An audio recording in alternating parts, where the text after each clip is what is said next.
warahmatullahi wabarakatuh. Apa kabar anak-anak? Semoga kalian sehat-sehat, bahagia, dan tetap semangat belajar. Bertemu lagi dengan Ibu Endah Sendriati yang akan membersamai kalian di dalam belajar materi teks eksposisi. Apakah teks eksposisi itu? Apa bedanya dengan teks-teks yang lain?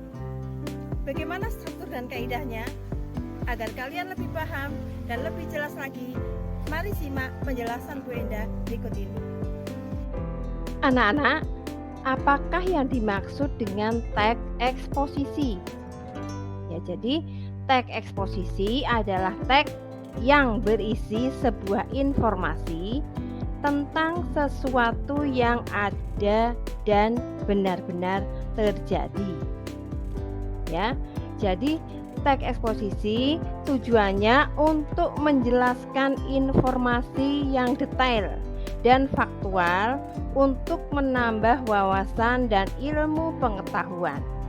Yaitu adalah pengertian teks eksposisi dan tujuannya. Ya, jadi biasanya bentuk teks eksposisi ini biasa digunakan dalam kegiatan misalnya ceramah, perkuliahan, pidato, editorial, opini, dan sejenisnya. Ya, jadi teks eksposisi ini biasa digunakan seseorang untuk menyajikan gagasan atau pendapat. Lah, gagasan tersebut dikaji oleh penulis atau pembicara berdasarkan sudut pandang tertentu. Ya, jadi untuk menguatkan gagasan yang disampaikan, penulis atau pembicara harus menyerahkan atau menyertakan alasan-alasan yang logis, ya, agar pendapatnya itu bisa kuat, ya, bisa dipercaya oleh pendengarnya. Dengan kata lain, penulis atau pembicara harus bertanggung jawab untuk membuktikan, mengevaluasi, mengklarifikasi permasalahan tersebut, ya. Begitu ya anak-anak, paham ya dengan teks eksposisi ini? Oke. Anak-anak hebat, kita lanjutkan materinya. Ya, sekarang ciri-ciri teks eksposisi. 1. Menyampaikan informasi atau pengetahuan secara singkat, jelas, padat, dan lugas, berbahasa sesuai ejaan atau bahasa baku. Jadi di sini maksudnya adalah bersifat informatif. Jadi setelah dibaca, pembaca merasa mendapatkan informasi tambahan, ya. Sedangkan menggunakan bahasa baku, ya, dengan ragam ilmiah dan gaya bahasa yang lugas. Selain itu, tanda baca dan ejaan juga sangat diperhatikan. Harus berdasarkan pubi. Itu ya anak-anak. Kemudian yang kedua, informasi atau pengetahuan berdasarkan kondisi sebenarnya atau bersifat faktual atau fakta. Ya. Jadi informasi atau pengetahuan itu sifatnya fakta, benar-benar terjadi. Jadi bukan merupakan rekayasa.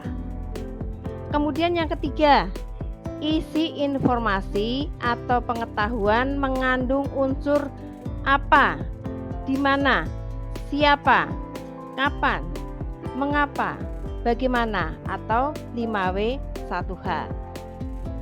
Ya. Kemudian yang keempat, teks eksposisi bersifat objektif, itu sesuai kebenaran. Ya, maksudnya adalah teks eksposisi itu isinya benar-benar terjadi, fakta, bukan merupakan rekayasa. Begitu anak-anak. Anak-anak hebat, masih semangat ya? Mari kita lanjutkan materinya dengan struktur teks eksposisi atau disingkat TAP agar untuk lebih menghafal, lebih mudah untuk menghafal ya. T-nya tesis, A-nya argumentasi, dan P-nya adalah penegasan ulang ya. Lalu apa keterangannya? Yang pertama adalah tesis atau pernyataan umum. Di sini menyajikan pengenalan isu, masalah, gagasan utama, hingga pandangan penulis secara umum terkait topik atau masalah yang dibahas, ya. Bagian tesis ini atau pernyataan umum merupakan bagian pembuka anak-anak dalam teks eksposisi. Berisi pendapat umum yang disampaikan penulis terhadap permasalahan yang diangkat dalam teks eksposisi.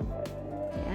Jadi bagian ini berfungsi memperkenalkan topik sekaligus menempatkan pembaca pada posisi tertentu. Jadi penulis ingin bahwa pembaca bisa berada pada posisi yang sependapat dengan penulis. Begitu maksudnya pada tesis atau pernyataan umum.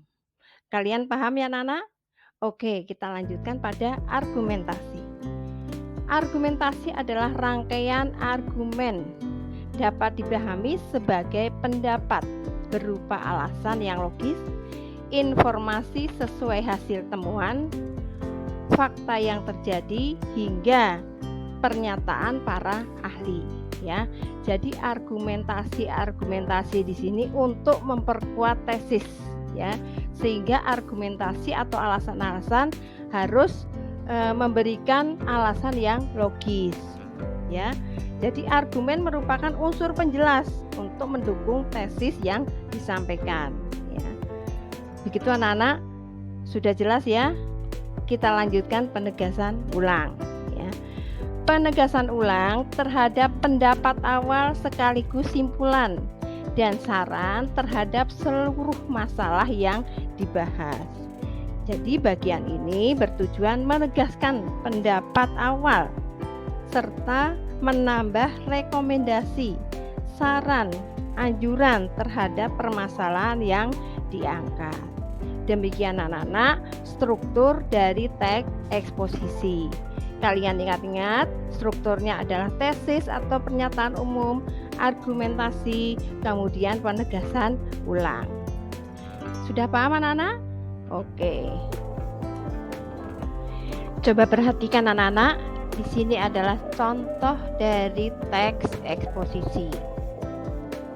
Contoh di sini merupakan bagian awal atau pembuka dalam teks eksposisi yang disebut tesis. Dalam tesis ini berisi topik yang akan diangkat oleh penulis. Topiknya yaitu budaya membuang sampah di tempat sampah sangat penting diajarkan ya kepada siswa. Ya, jadi ini merupakan topik yang diangkat oleh penulis dan kalimat-kalimat yang lain ini merupakan opini dari penulis. Bagian ini berfungsi memperkenalkan topik sekaligus menempatkan pembaca pada posisi tertentu. Jadi di sini penulisnya ingin pembaca bisa berada pada posisi yang sependapat dengan penulis. Ya, begitu ya anak-anak. Selanjutnya adalah struktur argumentasi. Ya, di sini masih teks eksposisi, ya. Pada struktur argumentasi di sini merupakan unsur penjelas untuk mendukung tesis yang disampaikan tadi, ya. Jadi pada argumentasi ini isinya berupa alasan-alasan yang logis untuk memperkuat tesis, ya. Alasan itu dari mana? Didapat dari mana? Sumbernya dari mana? Yaitu dari hasil temuan, dari fakta-fakta yang diamati, atau dari pernyataan-pernyataan para ahli. Demikian ya anak, ini adalah isi dari argumentasi, ya.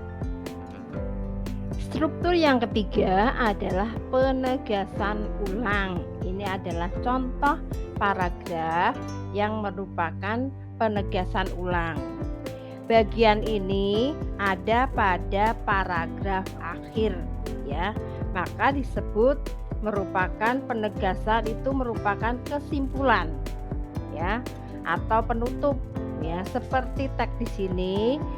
Maka dari itu, jangan merasa bosan untuk saling mengingatkan satu sama lain tentang perilaku hidup bersih dan sehat. Maka dari itu adalah kata yang menandai bahwa itu merupakan kesimpulan. Ya. Jadi bagian penegasan ulang ini bertujuan menegaskan pendapat awal ya, serta menambah rekomendasi, saran, anjuran terhadap permasalahan yang diangkat. Ya, jadi intinya bahwa penegasan ulang itu merupakan kesimpulan dari keseluruhan ya, dari tesis, argumentasi, kemudian kesimpulannya ada pada penegasan ulang. Jadi intinya begini anak-anak, kalau kalian memiliki pendapat tentang sesuatu masalah, agar pendapat kalian itu dapat dipercaya, harus disertai alasan-alasan yang logis. Ya. Alasan yang logis itu seperti apa? Dan dapat dari mana? Ya bisa didapat dari berbagai sumber, ya. Bisa dari temuan, hasil temuan, bisa dari fakta-fakta yang kamu amati, bisa dari pernyataan para ahli dan sumber-sumber yang lain untuk memperkuat pendapat kalian ya, begitu ya. Ini inti dari teks eksposisi ya, seperti itu ya anak-anak. Sudah paham ya anak-anak? Oke. Anak-anakku yang hebat, masih semangat ya? Kita lanjutkan dengan kaidah kebahasaan teks eksposisi. Yang pertama adalah kata teknis. Apa itu kata teknis? Kata teknis adalah kata yang terdapat pada bidang tertentu. Contohnya, di dalam ilmu kedokteran terdapat kata teknis vaksin, resep, ya, maksudnya resep obat ya. Di dalam teknologi informasi terdapat kata teknis download komputer. Kemudian yang kedua, kata argumentasi ditandai dengan seperti, jika, karena, sebab, akibatnya, dengan demikian, oleh karena itu. Kemudian tiga adalah kata kronologis ditandai dengan akhirnya, namun, sebelum itu, kemudian. Begitu ya anak-anak? Oke.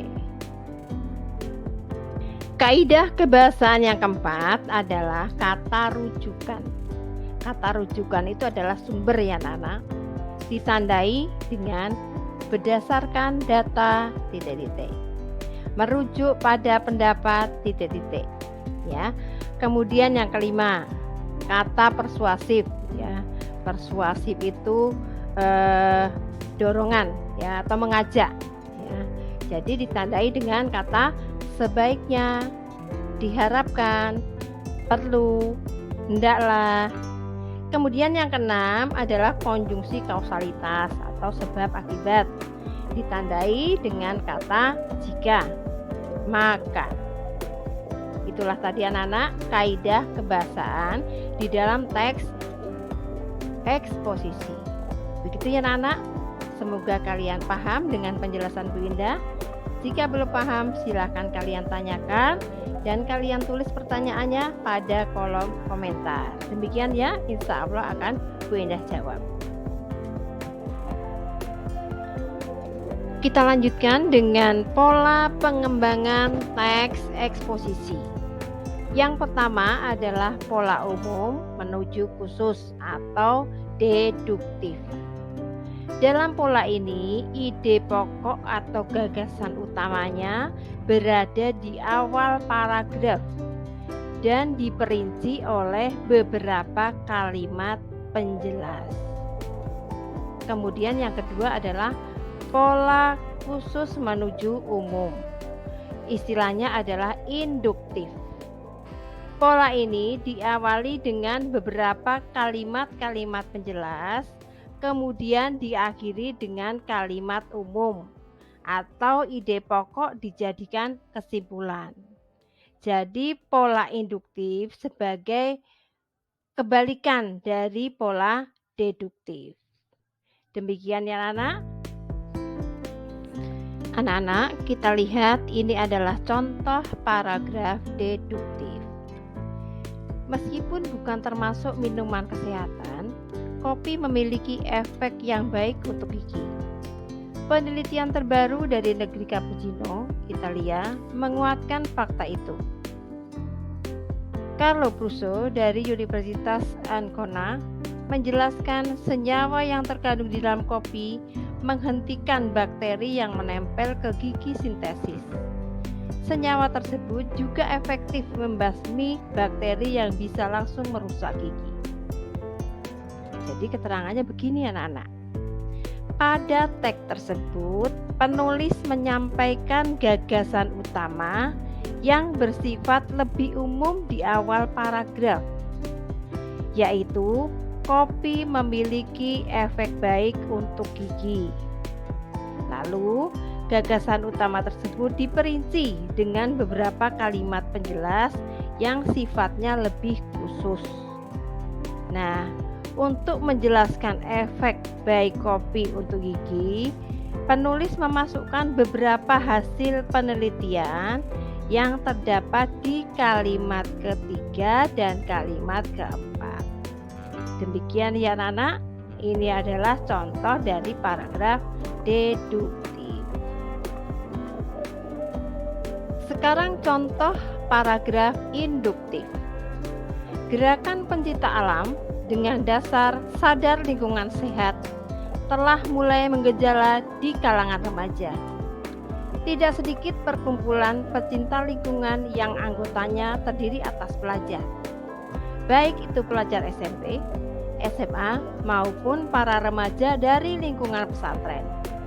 Keberanian untuk melakukan penelitian ilmiah semakin meluas, khususnya di tingkat SMA.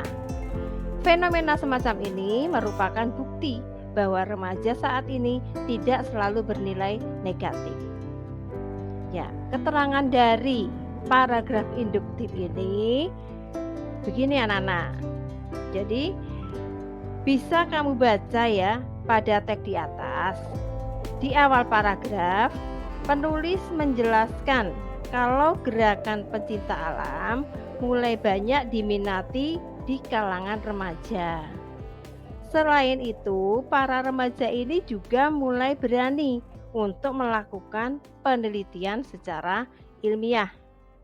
Kemudian, di akhir paragraf, penulis memberikan simpulan bahwa hal-hal tersebut merupakan bukti kalau remaja saat ini tidak selalu melakukan kegiatan yang negatif. Nah, simpulan inilah yang menjadi ide pokok paragraf tersebut. Paham ya anak-anak? Anak-anak hebat? Masih semangat? Oke, kita lanjutkan. Macam-macam teks eksposisi. Yang pertama adalah eksposisi definisi. Di sini memaparkan definisi suatu topik tertentu. Kemudian yang kedua, eksposisi prosesi, yaitu memaparkan langkah-langkah atau cara-cara untuk melakukan sesuatu. Yang ketiga, eksposisi ilustrasi, memaparkan informasi dengan memberikan gambaran mengenai suatu topik dengan topik lainnya yang memiliki kesamaan. Macam-macam teks eksposisi yang keempat, yaitu eksposisi laporan, yaitu memaparkan laporan dari sebuah berita atau penelitian. Kemudian yang kelima, eksposisi perbandingan, yaitu gagasan utamanya disajikan dengan cara membandingkan dengan yang lain. Yang keenam, eksposisi pertentangan, yaitu berisi tentang hal pertentangan akan suatu hal dengan hal yang lain. Begitu ya anak, macam-macam dari teks eksposisi.